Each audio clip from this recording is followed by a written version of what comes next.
Welcome to the snowy peaks of the Andes. Cordillera Blanca, the mountain range is called. Climbing up, oh, in night nocturs, as you do. Take a look at this.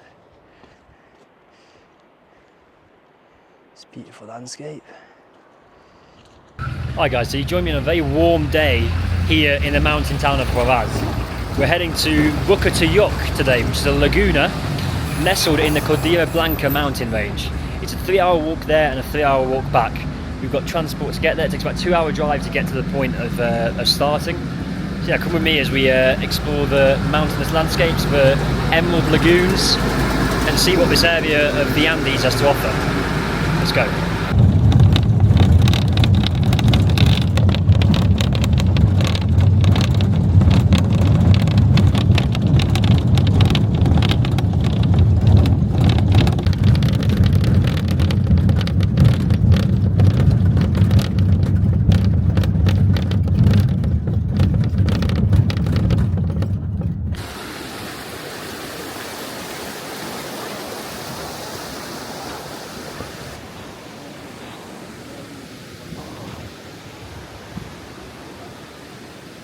Currently heading to this waterfall.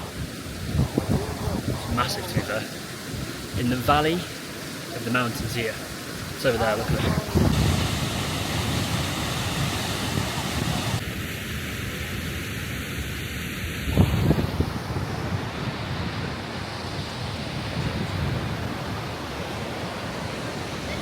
So we've got the waterfall over there. We've got donkeys over here. I think they're donkeys. Hola, amigo.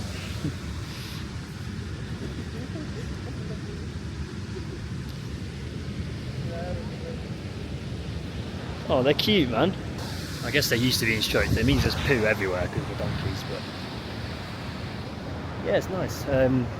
Not sure what the altitude is at the moment. I think we're just under 4,000 meters, going up to about 4,500, which is half the height of Mount Everest. Mount Everest is about 30,000 feet. 4,500 meters is about 15,000 feet, so we'll be about half the height of Mount Everest at that point, which is pretty impressive. Yeah, it's lovely around here. You got the Cordillera Blanca, which is this mountain range here, and then the one behind me, in the distance down there, is the Cordillera Negra. Now the difference in the names is the colours. You've got Blanca white and Negra black. Now this one was originally called Cordillera Blanca because they used to be always snow-capped, and then the other ones were never snow-capped. However, nowadays they're both more Negra, they're both more the Black Mountains, due to the fact that, due to climate change and global warming, which has meant that much of the snow and ice year round does not cap these peaks anymore. You've got some snow over there, but in general, most of the peaks they're dry. There's no snow. So I wonder if they'll change the name.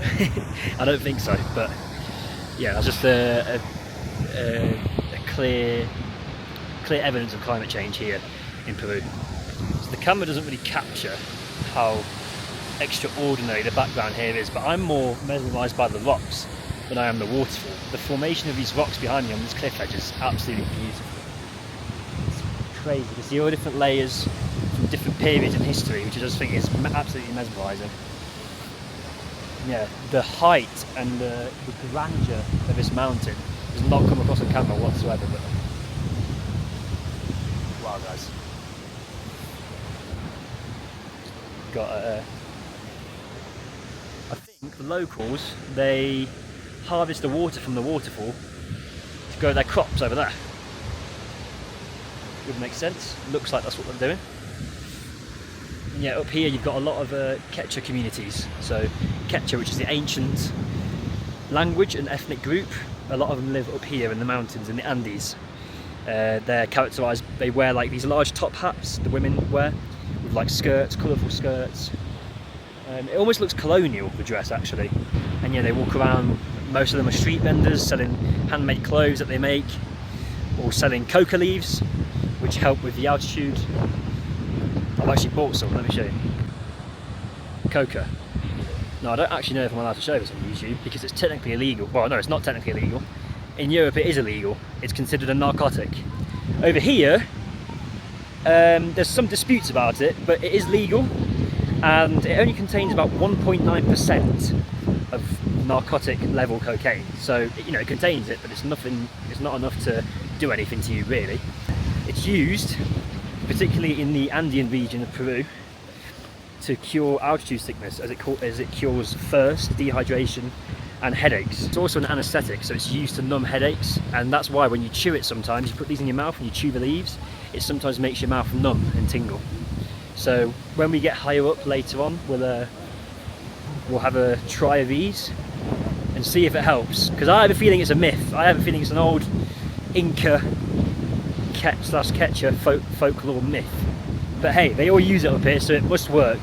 It also comes in tea form, so you can drink it in tea, like a mate, like a herbal tea, which is quite tasty. Actually, it just tastes like green tea, but I think this is more effective. So we'll give it a go later. This costs $1, which is like,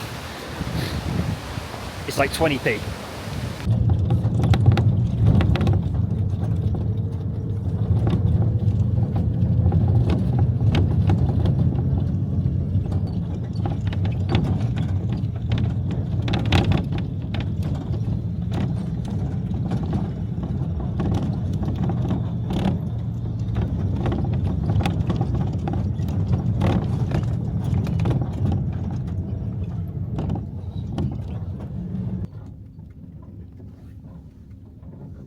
We're currently reversing down the sketchiest road I've ever seen. I can't show you because I'm sat on the other side, but on that side there's a massive drop.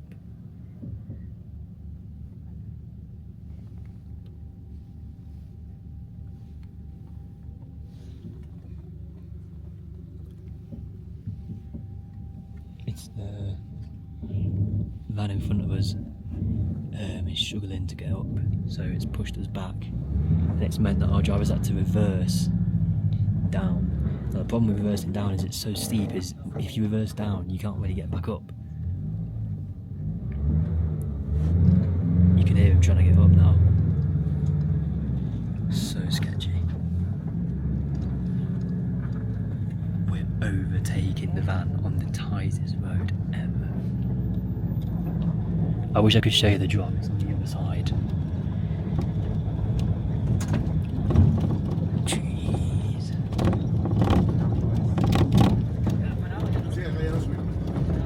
You can just see it through that window that I just showed you. Only just.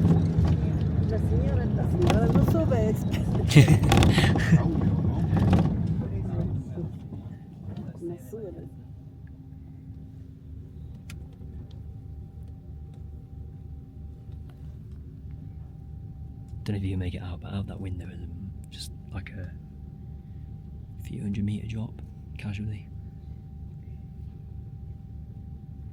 We made it, we survived.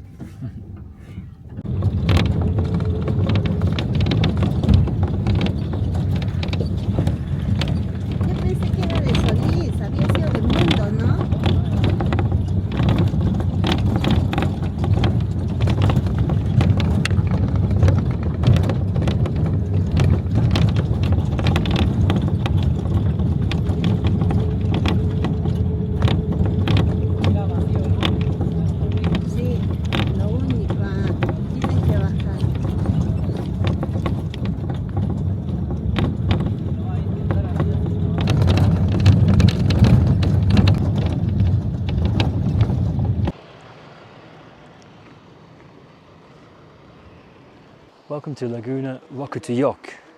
It's one of the lagoons here in the Cordillera Blanca.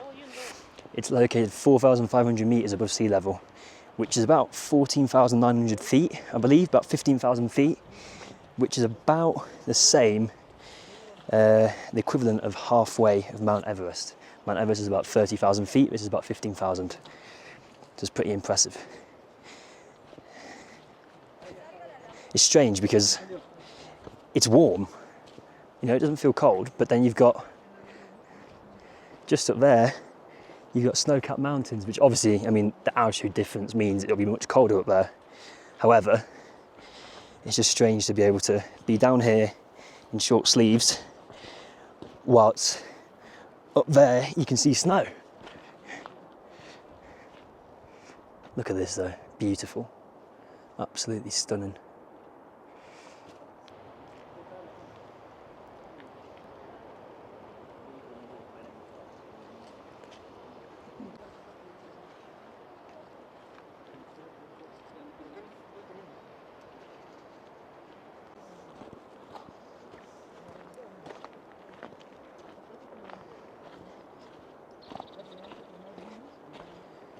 I don't actually know if I'm supposed to be going on this path because the tour is all in Spanish and I understand a lot of it, but not all of it. So she was telling us instructions and I didn't understand any of them. So don't know if I'm supposed to be like delving off into this path, but hey, altitude sickness wise, so far, touch wood, I'm feeling nothing.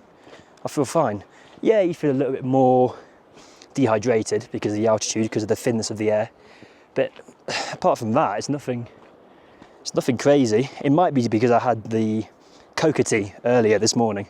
I've had 3 coca teas, so that probably helps. I'm not sure. There's not really much to say in this video. That's the thing, like, I don't really know how to play it, you know? Because there's not really anything for me to say. It's more just look and enjoy. At the same time, I don't want to make it too long, you know? But just look and enjoy. That's all there is to do. It's beautiful. It's a little bit similar to Muskie, which I went to in Poland in Zakopane National Park. Very similar, except this is actually more impressive, actually. Yeah, so far I'm feeling good. There's a smell of water. I can assume this water is extremely clean. It's all glacier water from up there. Yeah, climate change and global warming is contributing to a lot of ice cap and glacier melt here. So there's only one glacier which is officially able to be called a glacier left in this Andean region here, called Pastori. Now, it's the last glacier located in the tropics as well, in the whole world. But soon, 10, 20 years, and it'll be gone. Should we go down and taste some of the water? This is where some of the local mineral water that's sold in the shops will come from. Let's taste some. I mean, I'm assuming it's clean. It's all from the glacier. I mean, there's cow poo everywhere, so there is going to be cow poo. I don't want it from there because that looks dirty. We'll get it from a cleaner spot. We'll taste some, we'll taste some. I'm currently in my Nike Noctas. I've not got hiking boots on. Diaries of a Westerner in the Andes. Got my Nike collabs of Drake on. Best shoes I've ever bought, by the way. They've lasted me 2 years. They look good, and I've used them in all scenarios, and they work. So, Drake, you've not got just a big one, mate. You're also good at making shoes. Right, okay, I've seen a place where I can drink some water. Not many can say they've drank, well, actually no, probably many, because there's many tourists that come here, but anyway, a bit out of breath. That might be the altitude. But yeah, I feel fine so far. I feel good, I feel good. Right, here we are. A waterfall where I can drink some agua. Usually, running water, like a waterfall, is the best place to drink water because you don't want to drink it from stagnant water because that'll be where the dirt lies. So, let's go. Okay, let's drink some water. Oh, this is sketch.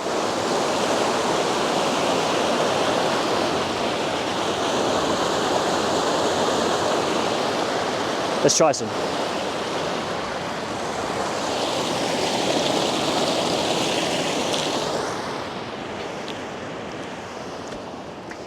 Yeah, it's good, tastes clean. Come back tomorrow to see if I get water poisoning. No, that was good. Tastes lovely, actually. Tastes exactly like the water you get in your taps. It's a little bit salty though, which is a bit weird. I don't think it should be salty. Should it? No, it shouldn't be. I don't know, it's a bit salty. I'm assuming that'll be the calcium from the rocks, so it does make sense. Yeah, it's freezing though. Put my hand in for 2 seconds and my hand's gone numb. Yeah, that was refreshing, that was nice. Vamos, carry on with me. There's not really much more to see, so I don't know if I'll show you much more, but yeah, let's go. My hand's blooming numb still. It's like 2 minutes later and my hand's still numb. No, I don't regret it, it was all right. I drank glacier water, come on guys, from the Andes. And I might be, well, not one of the last, but you know, in 10 years' time, no one will be able to do that because this snow and ice will be gone. So, once in a lifetime, there you go. Look at these rock formations. Looks like something out of Mars or something. Beautiful. So now we're climbing to the frozen lake.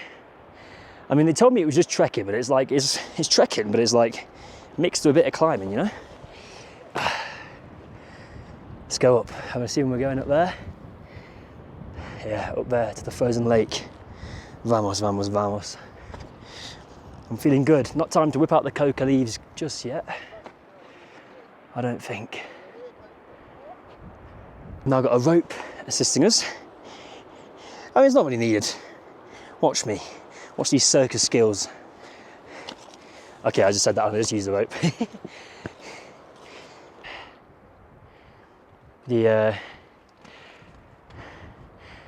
altitude sickness is beginning as we climb.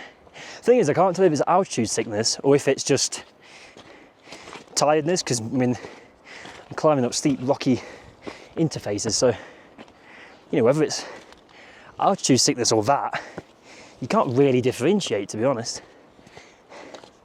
Whew. We're climbing further up.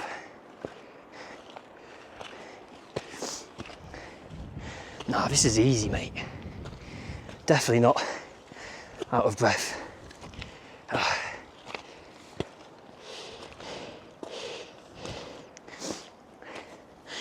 I've got the camo on because it makes me look more professional, you know.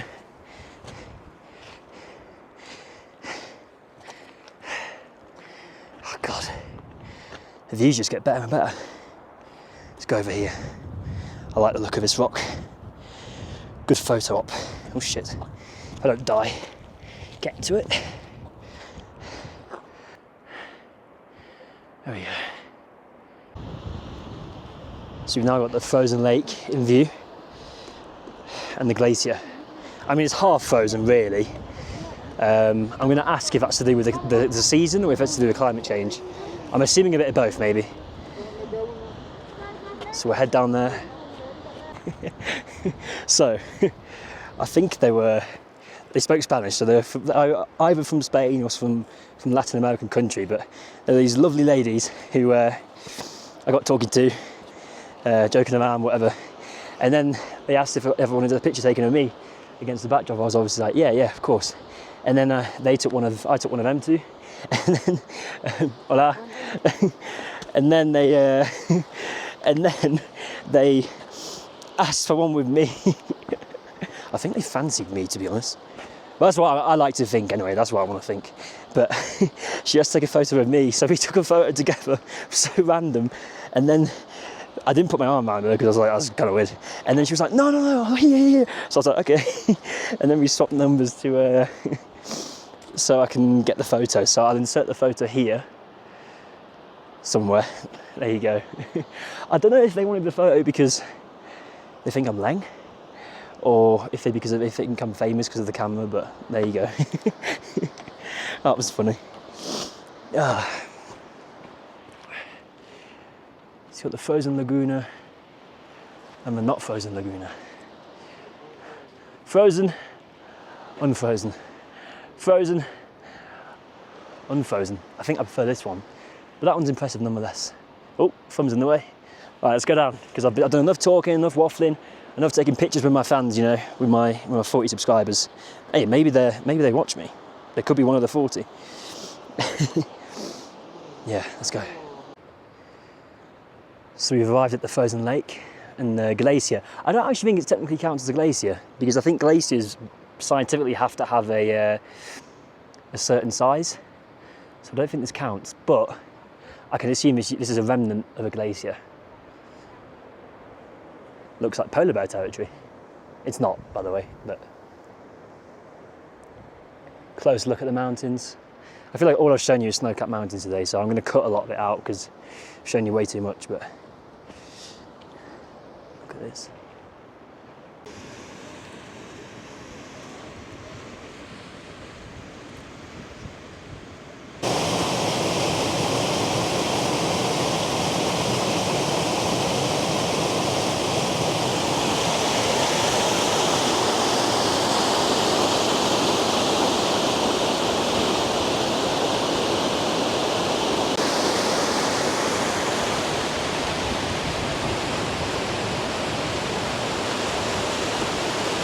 So they did tell us that in the afternoon it starts to rain here, the climate changes and it snows up there and it rains down here. So I'm going to head off in a sec.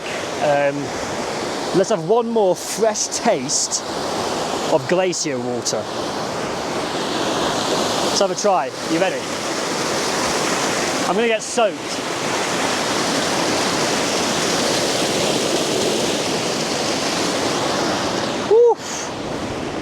Oh, I got soaked and it's freezing. That's like minus temperatures. Bet I've got that on video. I don't know if the camera caught it, but.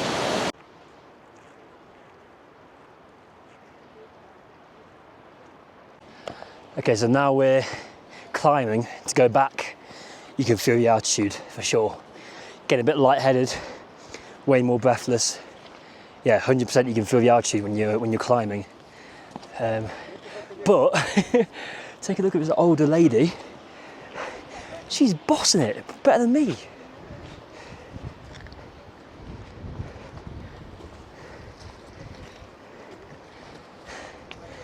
The one in the blue coat. Fair play. Fair bloody play. She's not stopped once to take a breath, unlike me who stopped 4 times. Putting me to shame, look. Oh.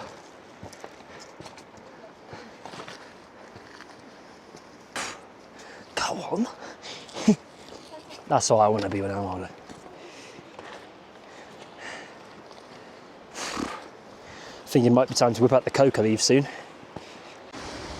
We found a little hut. I met my first Italians as well. They were a retired couple who have got a nephew here and they travel in Peru. So that was nice to speak a bit of Italian, but I'm mixing Italian and Spanish. I'm now forgetting how to talk Italian. I'm becoming more Spanish than Italian, which is crazy. Look at this view. Wow. And over here, got the view of the frozen lake. Not so frozen lake, really. Oh, it's cold up here. Up here it is cold. It must be below 5 degrees up here. But I mean, I'm still like this and I'm all right. So I think this is it. We're gonna go back soon. And I think that's the tour done. We'll have lunch. And then tomorrow I'm going to Laguna 69, Laguna 69. Don't know why they call it that. I'm thinking it was intentional, to be honest. I'm gonna ask why it's called Laguna 69. And that's going to be a similar kind of hike, but way more intense, way longer, slightly higher altitude, and it's the most famous one in the area.